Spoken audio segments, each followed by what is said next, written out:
কপালটাই পোড়া। এই শোনো না, আমি বয়রা না, বলো শুনতিছি। তোমাকে বিয়ে করে আমার চরম উপকার হইছে। এই কি উপকার? বলো না গো। এই দুনিয়াতে যত পাপ করছি সে পাপের সাজা এই দুনিয়াতে পাইতেছি। কি বললা তুমি? আমারে কতবার বলছি সিগারেট খাওয়া বন্ধ করো, সিগারেটের গন্ধ আমি একদম সহ্য করতে পারি না।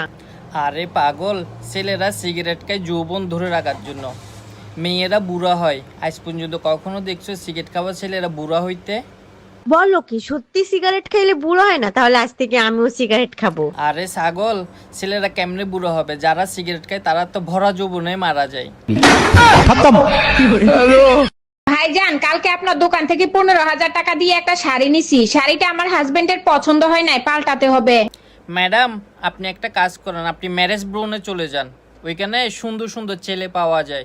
আরে ভাই, আমি শাড়ি পাল্টাতে আসছি, সুন্দর সুন্দর ছেলে দিয়ে কি করব? আরে ম্যাডাম, আপনি হাজবেন্ড পাল্টাইতে পারবেন, শাড়ি পাল্টাইতে পারবেন না।